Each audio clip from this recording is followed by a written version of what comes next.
A TV Leges está de volta e hoje o programa discute a previdência complementar dos servidores públicos. E neste bloco eu converso com Floriano Martins, que é auditor fiscal da Receita Federal do Brasil e vice-presidente da Anfip. Floriano, como você vê hoje, compara o modelo da previdência complementar que está sendo definido para os servidores públicos em relação aos países desenvolvidos? Olha, primeiro nós temos que ver como se criou a previdência complementar em todos os países do mundo. Quando você fala modelo de previdência, seja complementar, você tem alguns parâmetros. Antes de você ver o custo, você tem que ver qual o benefício a ser concedido, benefício programado, benefício de risco. E aí você traça, de acordo com o cadastro, as pessoas, os possíveis candidatos, e aí você traça o custo-benefício. A partir daí, você delimita quem vai contribuir em quem. Na maioria dos países foi feito assim, ou seja, a participação do servidor e a participação do governo, do patrocinador.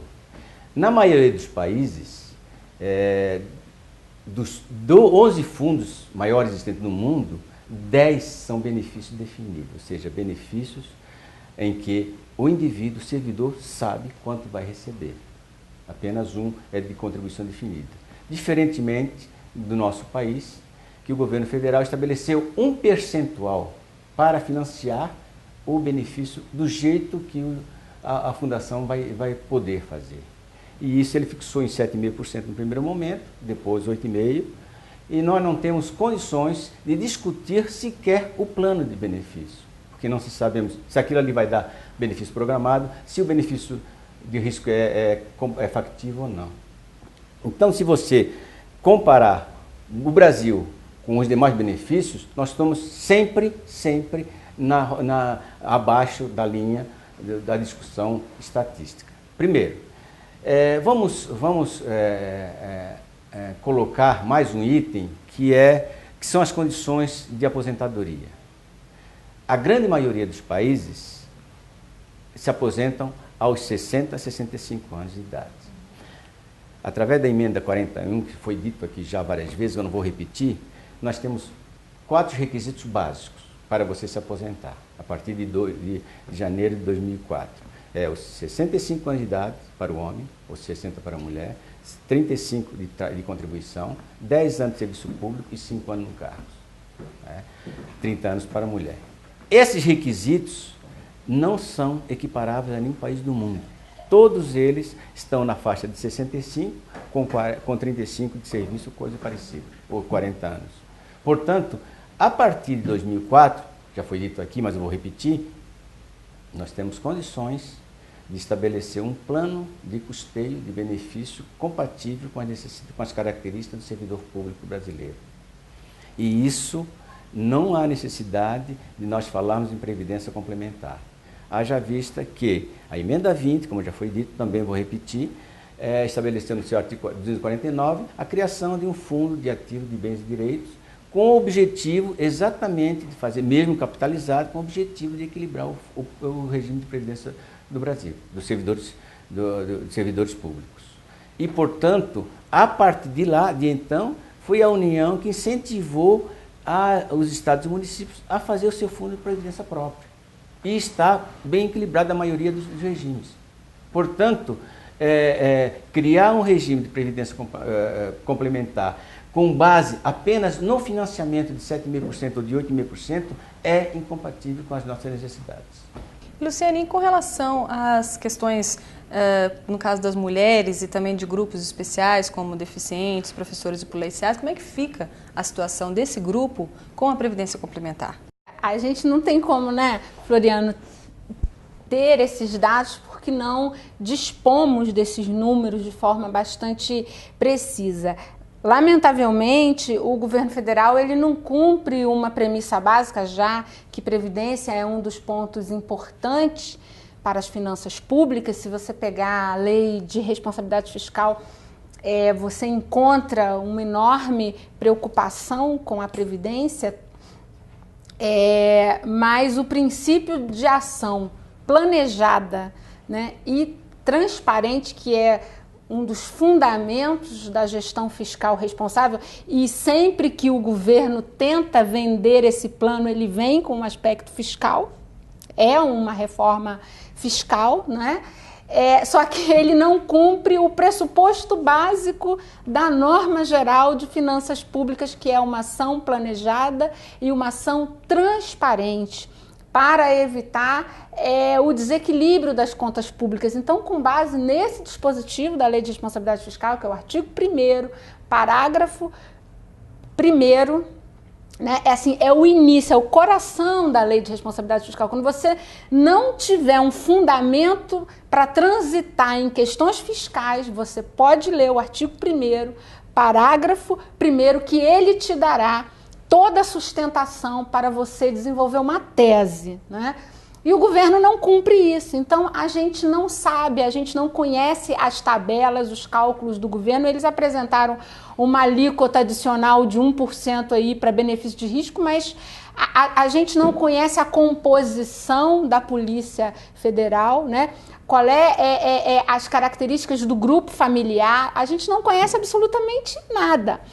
Então fica muito difícil falar. O que se pode imaginar é que a situação é sim de extremo risco. As mulheres com certeza terão enorme prejuízo, porque elas se aposentam com o mesmo valor, contribuindo 5 anos, quer dizer, ela tem o mesmo direito do homem, se aposentando com 5 anos menos e tendo uma expectativa de vida maior.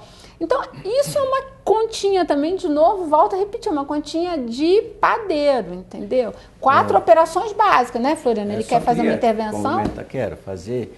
Primeiro, não se estudou, nós não conhecemos nenhuma tabela do governo referente ao benefício programado, um benefício fase mais uma tabela geral. Nós não conhecemos a sinistralidade por segmento, a sinistralidade da Polícia Rodoviária Federal, a sinistralidade da Polícia Federal, a sinistralidade dos professores, dos médicos, do operador de raio-x, dos professores. Então, nós não conhecemos as sinistralidades que são segmentos separadamente. Portanto, deveria ser estudado.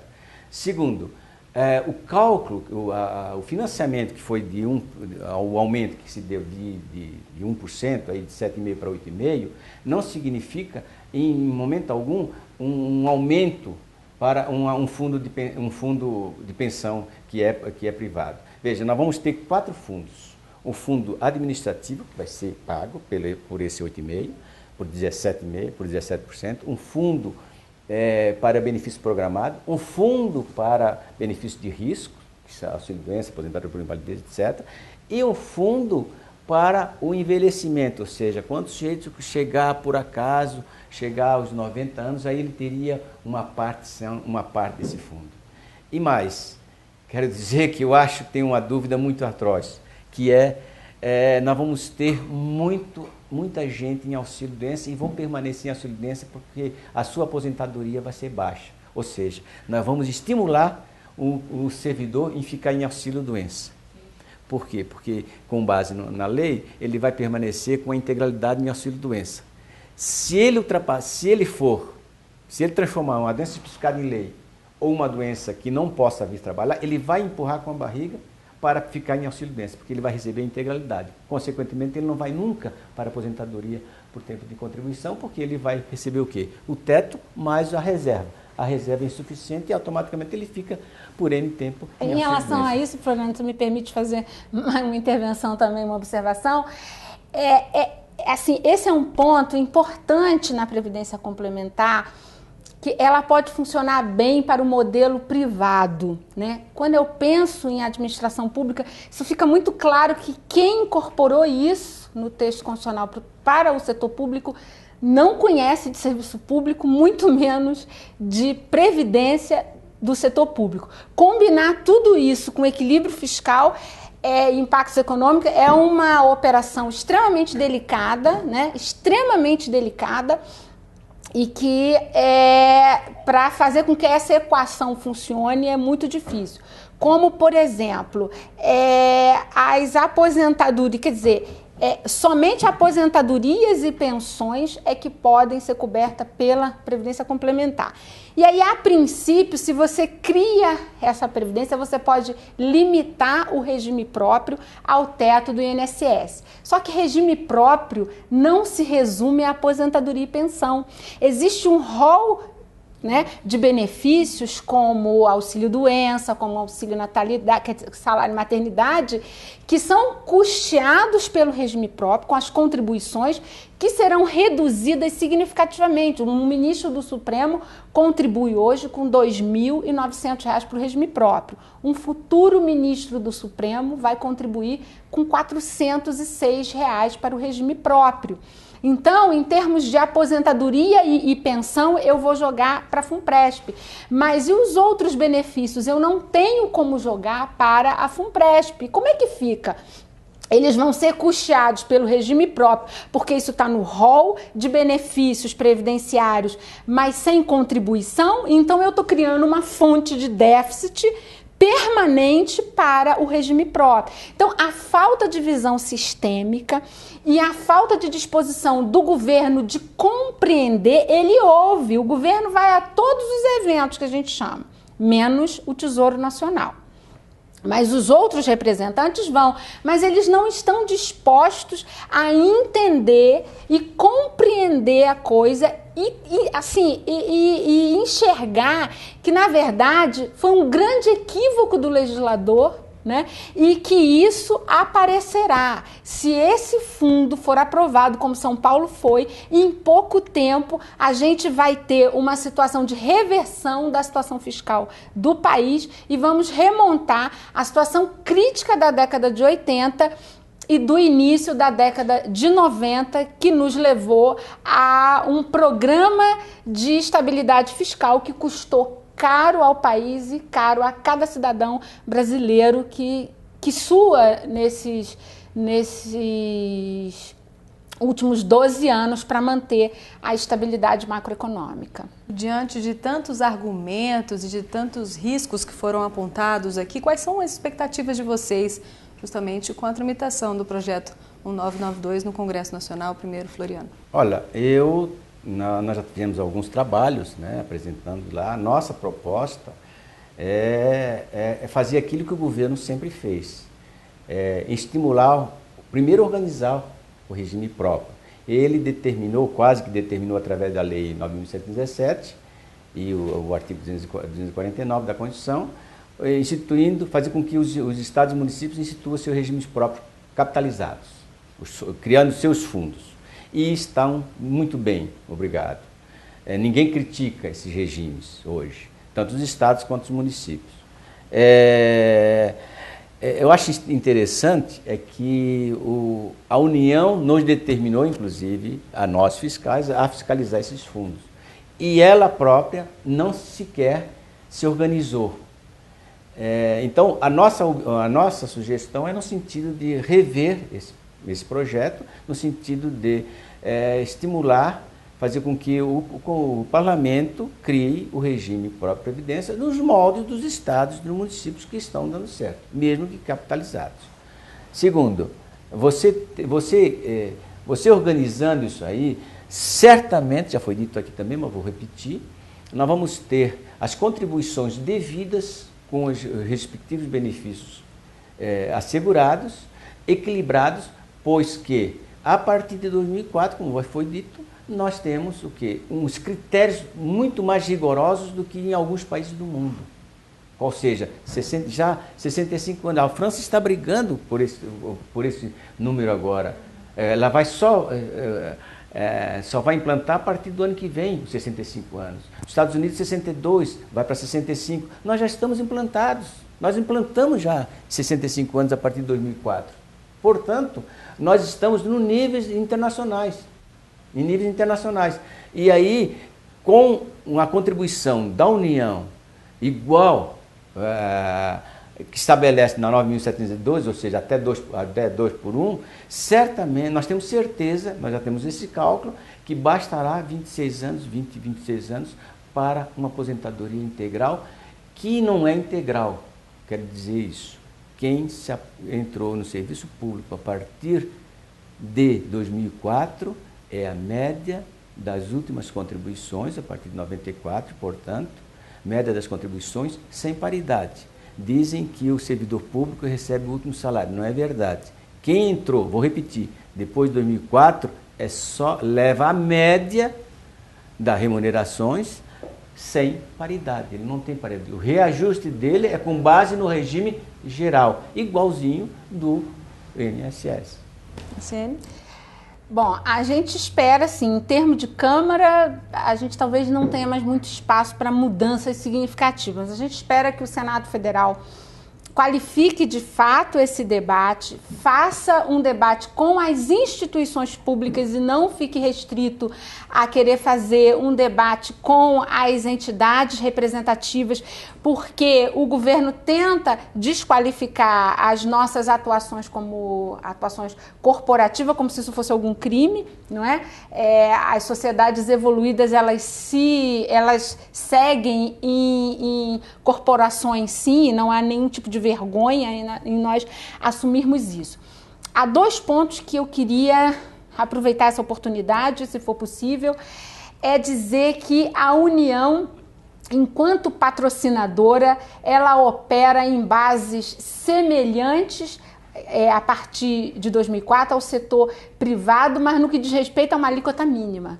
22% é o mínimo. A União não contribui para aqueles servidores que exercem atividade de risco, diferentemente do que ocorre no setor privado. Então, ela não contribui com uma alíquota adicional para os agentes da Polícia Federal, os delegados que exercem atividade de risco em nome do Estado. Então, caberia, sim, ao Estado brasileiro instituir no âmbito do regime próprio, além de 22%, uma alíquota adicional para esses benefícios de risco.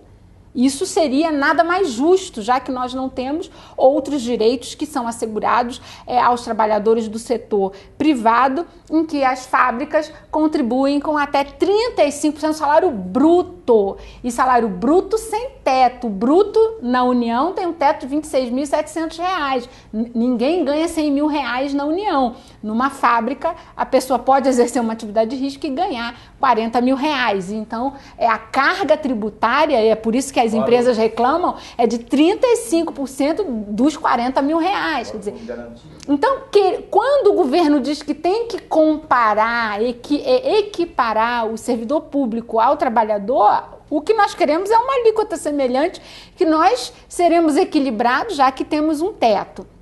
Então, assim, a gente espera essa oportunidade no Senado de qualificarmos o debate. São Paulo não tem a menor preocupação com benefício de risco, com as mulheres, com os deficientes. Então, desassistir os servidores e os membros de poder de um mínimo de previdência que já é mínimo, em que o patrão estatal, ele só entra com 22%. Esse é o único ônus que ele tem com o servidor. Então, querer falar de déficit nessas bases é uma grande falácia. Posso só um minutinho? Você perguntou dos países, né? Na Holanda, instituíram previdência complementar para todo o conjunto de servidores. Porém, lá, a participação do servidor é 8% e do patrocinador, a União, paga 16%, são 16%. Portanto, lá... E só para benefício programado, sem benefício de risco, só benefício programado. O benefício de risco é com outra entidade. Portanto, comparar o Brasil com a Holanda, podemos comparar, mas comparamos também com o financiamento. Tá certo. Muito obrigada, Luciene, muito obrigada, Floriano, pela entrevista. E como nós podemos observar, realmente a Previdência Complementar dos Servidores é um assunto muito complexo que aqui na TV Leges nós vamos abordar ao longo de outros programas. E a gente vai terminando por aqui. Muito obrigada pela sua companhia. A gente volta a se encontrar na próxima edição. Até lá. Tchau.